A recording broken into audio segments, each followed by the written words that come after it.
going to see the first moments of freedom for a man who did 25 years for a crime he didn't commit. He's been released into a modern world that may as well be another planet.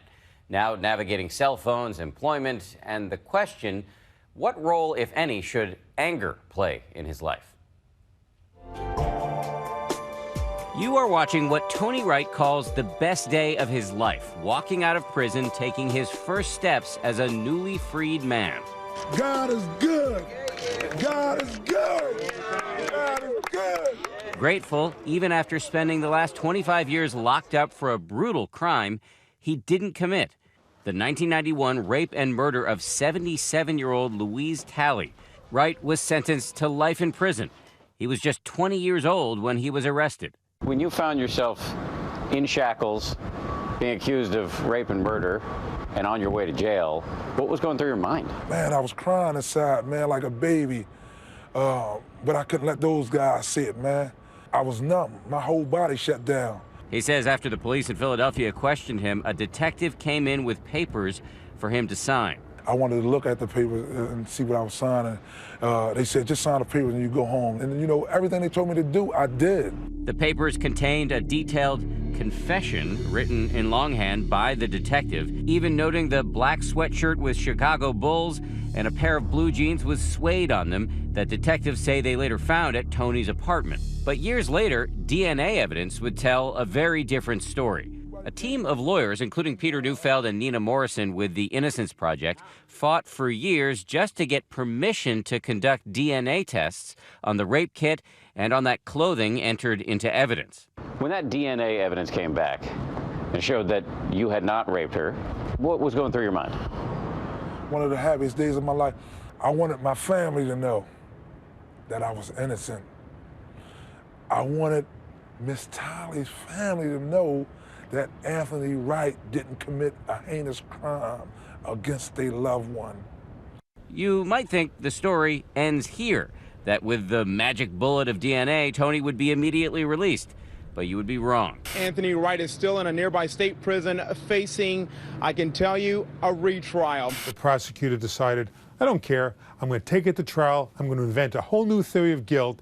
Even if I have no evidence to support it, that's so offensive. It's so immoral. Just 6 weeks ago, a second jury deliberated for less than an hour. The forewoman said in a very loud and clear voice, not guilty, and looked right at Tony. He started to cry. I think I let out the loudest scream in the courtroom. Tony's legs started to buckle. He held onto my arm. One of the most profound moments of my 44 years at that time. Jurors embraced him after the retrial. The evidence was so compelling for Tony that there really could have been no other verdict.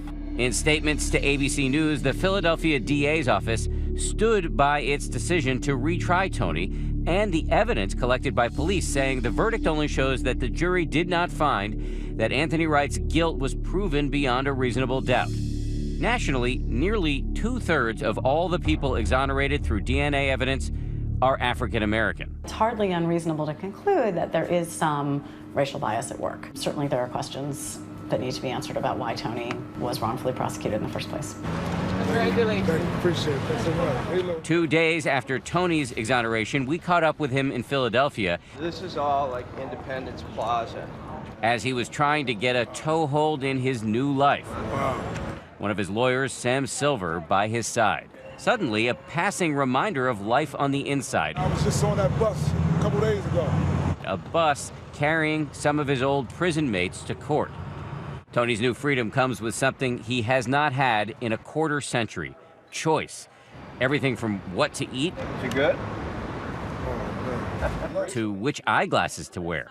Aren't those nice? Yeah, look at it. That's cool. Oh, look at that! Your first picture. And then there's that new cell phone to figure out. Cell phones didn't exist 25 years ago. All this is new to me. Congratulations. The cost of all of this mostly paid for by the Innocence Project. Tony seemed so happy.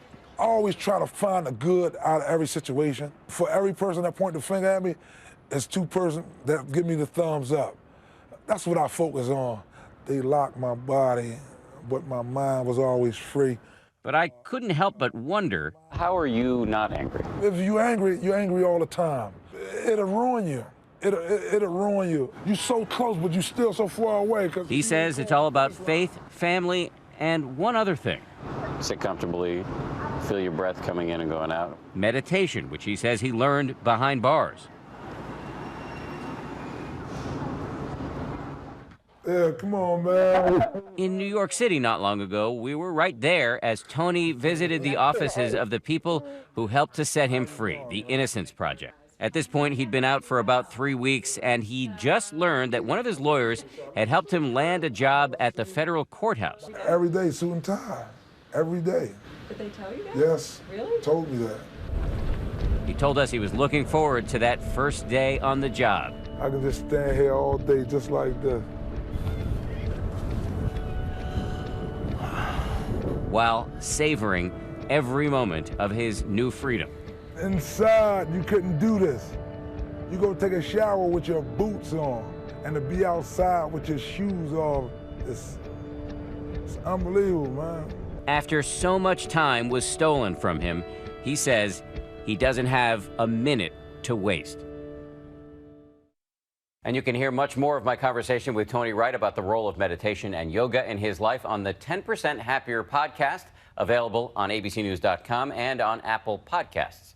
Just search for 10% Happier.